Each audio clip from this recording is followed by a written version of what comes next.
ان کو واپس لے کر آنے کے لیے جو سب سے زیادہ ضروری چیز تھی وہ یہ تھی کہ جن علاقوں میں ان کو لے کر آنا ہے واپس، کیونکہ وہاں پر خون بہا ہوا ہے، وہاں پہ لوگ شہید ہوئے ہوئے ہیں، تو آپ اگر ایک کو واپس لے کے آنا چاہ رہے ہیں، چلیں وہ آپ کے پاکستان کے شہری ہیں، اگر وہ یہ بات ماننے کو تیار ہے کہ اب ہتھیار رکھنے ہیں اور اپنے معاشرے کا حصہ بننا ہے، تو ایک بہت بڑی تعداد ہے، 40,000 کو آپ اٹھا کے ساری زندگی کے لیے جیلوں میں تو نہیں ڈال سکتے، تو یہ عمل کیا جائے، لیکن یہ عمل اس وقت تک ممکن ہی نہیں ہے کہ جن علاقوں میں انہوں نے واپس آ کر آباد ہونا ہے ان لوگوں کو اس کی اونرشپ دی جائے، ان کی اس کے اندر شمولیت کی جائے اور وہ حصے دار بنے اور ان کی مشاورت سے اور ان کی مرضی سے یہ فیصلہ کر کے کہ کن شرائط کے اوپر واپس آنا ہے اور بسنا یہ کرنا تھا۔ یہ صرف اس کو پارلیمنٹ میں لا کر اس پہ بحث نہیں کروانی چاہیے تھی، اس کو پارلیمنٹ سے مشورہ نہیں لینا چاہیے تھا، اگر آپ لوگوں نے یہ کیا ہوتا تو آج آپ الزام تو نہ، اس کے اوپر تو عمل، معذرت کے ساتھ فریہ، یہ جو امپلیمنٹیشن ہوئی ہے، اس پہ جو عمل درآمد ہوا ہے، یہ تو عمران خان کے جانے کے بعد ہوا ہے۔ عمران خان کے جانے سے پہلے آپ بھی صحافت کرتی ہیں، بڑی پرانی صحافت کے اندر ہے، کوئی خبر آپ کے پاس آئی تھی کہ طالبان پاکستان میں واپس؟ جی خان صاحب خود کہتے ہیں کہ ہم نے بات چیت شروع کر دی ہے، انہوں نے اپنے انٹرویو میں کہا تھا، وہیں سے تو یہ بحث ہوئی تھی۔ میں بھی آپ سے وہی تو عرض کر رہا ہوں نا، آپ سے میں وہی مصطفیٰ نے نہیں فریہ، آپ نے سوال پوچھا نا، جواب دینے دینا مجھے۔ میں آپ سے یہ بول رہا ہوں، بالکل عمران خان نے کہا تھا کہ بات چیت کرنی چاہیے، لیکن جس وقت فیصلہ ہونا ہے، جب آپ پارلیمنٹ کے اندر آپ فیصلے کی بات کریں، وہ اس وقت ہونا ہے نا کہ جس سے پہلے آپ عمل درآمد کو کرنا شروع کریں گے۔ اچھا جی، اب یہ پروپوزل ہمارے سامنے بن گیا ہے اور اس کی بنیاد کے اوپر ہم فیصلہ سازی کرنے جا رہے ہیں، یہ تو عمران خان کے وقت میں ہوا ہی نہیں۔ اگر مجھے ایک خبر آپ کسی اخبار سے اٹھا کے بتا دیں کہ 10 اپریل 2022 سے پہلے یہ خبریں لگ رہی، یہ تو ساری خبریں لگنی شروع ہوئی ہیں اس امپورٹڈ حکومت کے آنے کے بعد۔ آپ لوگوں نے کوئی مذاکرات نہیں کیے ٹی ٹی پی سے؟ نہیں، ہماری کوئی مذاکرات نہیں ہوئے تھے اس وقت۔ جو بالکل شروع کا یہ مینڈیٹ دیا گیا تھا، وہ مینڈیٹ بھی ہماری سیکیورٹی کے اداروں کو دیا گیا تھا کہ انیشل وہ ڈسکشن شروع کریں جو لیڈرشپ ہے افغانستان میں، اس کے ساتھ بات چیت کے لیے۔ یہ امپلیمنٹیشن جو گراؤنڈ پہ، جو میں آپ سے بار بار ایک ہی بات پوچھ رہا ہوں، مجھے بتا دینا میں سچ بول رہا ہوں یہ جھوٹ بول رہا ہوں، کیا یہ لوگ واپس پاکستان آنا شروع ہوئے ہیں عمران خان کی حکومت ختم ہونے سے پہلے یا ختم ہونے کے بعد؟ میں تو کہہ رہا ہوں، میں تو اون کر رہا ہوں کہ عمران خان نے یہ فیصلہ، عمران خان نے تو یہ آج اون کرتے ہیں نا اس فیصلے کو، وہ ہمیشہ سے آپ کو پتا ہے اس بات کے اوپر یقین رکھتے ہیں کہ آخر میں آپ کو ایک امن مذاکرات کے ذریعے، بات چیت کے ذریعے اس جنگ کو ختم کرنا ہے، یہ تو وہ اون کرتے ہیں۔ لیکن یہ اور وہ یہ کہہ رہے ہیں کہ ہم 40,000 لوگوں کو گولیاں مار کے ختم نہیں کر سکتے، ہم ان کو قتل نہیں کر سکتے، اس لیے راستہ نکالا جائے، ایک ایسا راستہ نکالا جائے کہ وہ لوگ جو باہر بیٹھے ہوئے ہیں وہ بھی پاکستان واپس آ کے ایک پرامن زندگی گزارنے کے قابل ہوں، اور ساتھ ہی ساتھ وہ لوگ جنہوں نے لاشیں اٹھائی ہوئی اپنے گھروں سے، جو شہید ہوئے ہوئے ہیں، جن کے گھر تباہ ہوئے ہوئے ہیں، ان کی جو خدشات ہیں، جو ان کے تحفظات ہیں، اس کو بھی دور کیا جائے، اس کو بھی کیا جائے، جو ایک طریقہ کار ہے ہمارے معاشرے کے اندر چیزوں کا حل نکالنے کے لیے، ایک پرامن راستہ نکالنے کے لیے، اس پہ جایا جائے۔ یہ اصولی بات انہوں نے بالکل کی تھی، اس کے اوپر آج بھی قائم ہے، لیکن یہ جس طریقے سے امپلیمنٹیشن ہو رہی ہے، یہ امپلیمنٹیشن تو کچھ اور ہے۔ آپ مجھ سے نہ بات کر فریہ، میں آپ سے ایک درخواست کرتا ہوں، یہ آپ کو میں مانتا ہوں کہ آپ ایک سچ بولنے والی صحافی ہیں، پلیز میری درخواست کے اوپر ایک دن کے لیے، 2 دن کے لیے، 3 دن کے لیے خیبر پختونخوا چلی جائیں، آپ مومند جائیں، باجوڑ جائیں، خیبر ایجنسی جائیں، پشاور جائیں، ملاکنڈ جائیں، سوات، چرسدہ، سوابی، ذرا جا کے گراؤنڈ پہ لوگوں سے پوچھ لیں، آپ کو حقیقت جو ہے خود بخود پتہ چل جائے گی کہ ہو کیا رہا ہے۔ We will do that. Asad Umar صاحب، thank you so much for giving us time. ہم ایک بریک پہ جا رہے ہیں، اس کے بعد دیکھیں گے کہ پی ایم ایل این کے اندر کیا ہو رہا ہے، رائٹ آفٹر بریک۔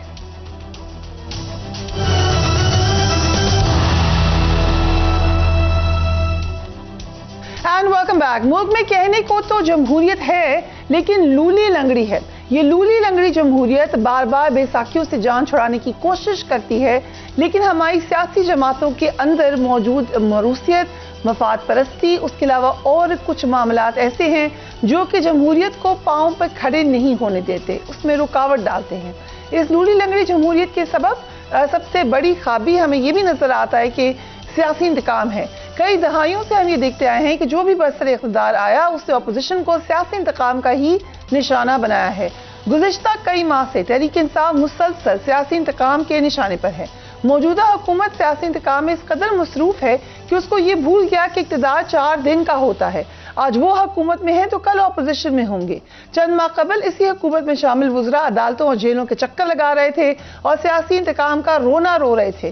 کل فواد چودھری کو ضمانت ملی تو حکومتی جبر کا نشانہ شیخ رشید اور سینئر صحافی عمران ریاض خان بن گئے. ہم نے جب سیاسی انتقام کا سوال وزیر اعظم کے مشیر قمر زمان کارا سے کیا تھا تو انہوں نے کیا کہا تھا یہ بھی دیکھیے. فواد چودھری کو کیا حکومت میں پکڑا؟ ہماری طرف سے کوئی ریفرنس ہوا؟ اچھا ہوا برا ہوا مجھے اس پہ کوئی غرض نہیں. ہمارے پاس یہ رستہ موجود نہیں تھا. عمران خان اور اس کے سارے بندوں کے اوپر جیلی کیسز جس طرح اس نے بنائے تھے ہم بھی بنا کے نیب کے کیسز بنا کے چھوڑ دیتے اور وہ 6 مہینے پڑے رہتے. نیب کا تو 90 دن کا تو ریمانڈ ہوتا ہے یا جتنا بھی. اس کے بعد اپنے جا کے بھگتتے رہتے اپنی وضاحتیں کرتے رہتے اور 6 مہینے سال بعد جا کے عدالتیں ان کی بیل لے لی. ایسے میں کچھ آوازیں خود حکومت کی صفوں کے اندر سے آ رہی ہیں. مشاہد حسین سید کسی تعارف کے محتاج نہیں ہیں. انہوں نے ایک statement the. Let's watch that. Government تو آنی چاہیے چیز ہے. یہ ویسے بھی لوری لنگڑی گورنمنٹ ہے بیچاری. It's just muddling through. روز گالیاں پڑ رہی ہیں جوتے پڑ رہے ہیں. کیا رہ گیا اس گورنمنٹ کا سنبھالنے کا؟ میرا تو خیال سے بہتر ہے کہ اناؤنس کریں الیکشن اور آگے جائیں. صحیح بات ہے جی. آپ نے مطلب ہے کہ let's speak the truth and about the future of Pakistan. اس کو آگے لے کے جائیں. اگر نہیں کریں گے تو دین دل بی اے ویکیوم. پھر کوئی اور آ جائے گا. جنرل آئندہ خان آ جائے گا یا نیشنل گورنمنٹ آ جائے گی اور سب روئیں گے کہ جمہوریت کی بحالی کریں.